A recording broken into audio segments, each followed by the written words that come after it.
નમસ્કાર મિત્રો, આપ સૌનું સ્વાગત છે અમારી યુટ્યુબ ચેનલ પર। બધા મિત્રોને નવરાત્રીની હાર્દિક શુભકામનાઓ। માતાજી સૌને સુખી રાખે અને તમારું ઘર સમૃદ્ધિથી ભરપૂર રાખે। એ સાથે આજનો વિડિયો શરૂ કરીએ। વાસ્તુશાસ્ત્ર અને શકુન શાસ્ત્રમાં એવા કેટલાક સંકેતો જણાવવામાં આવ્યા છે, જ્યારે કોઈ વ્યક્તિ તેને જુએ છે તો તેણે સમજી લેવું જોઈએ કે તેનો ખરાબ સમય જલ્દી જ સમાપ્ત થવાનો છે। આ સંકેતોનો એક અર્થ એ પણ માનવામાં આવે છે કે તમારા જીવનમાં કેટલાક સકારાત્મક ફેરફારો થવાના છે। તેમાં ઘણા પ્રકારના સંકેતનો સમાવેશ થાય છે। અને મિત્રો, આમ પણ પછી પશુ પક્ષીઓને ખવડાવવાથી ભગવાન શ્રી કૃષ્ણ પર અતિ પ્રસન્ન થાય છે અને માં દુર્ગા પણ અતિ પ્રસન્ન થાય છે। જો તમારા ઘરના આંગણા કે બાલ્કનીમાં પક્ષીનો માળો બનાવવામાં આવ્યો હોય તો તેને પણ શુભ સંકેત માનવામાં આવે છે। તેનો અર્થ એ છે કે તમને ટૂંક સમયમાં કોઈ સારા સમાચાર મળવાના છે। આવી સ્થિતિમાં તે માળો દૂર કરવો જોઈએ નહીં અને પક્ષીઓની ચણ જરૂરથી નાખો। એનાથી માતાજી પ્રસન્ન થાય છે।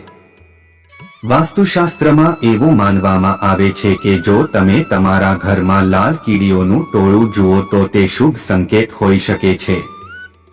આનો અર્થ એ છે કે ટૂંક સમયમાં જ ધનની દેવી લક્ષ્મીની કૃપા તમારા પર વરસવા જઈ રહી છે, જેનાથી તમારી ધન સંબંધિત સમસ્યાઓ દૂર થઈ શકે છે।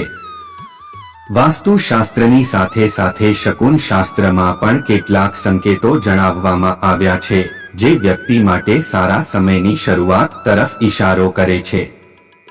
આ મુજબ જો અચાનક પુરુષના જમણા હાથ અને સ્ત્રીના ડાબા હાથ પર ખંજવાળ આવવા લાગે તો તેને આર્થિક લાભ સાથે જોડવામાં આવે છે।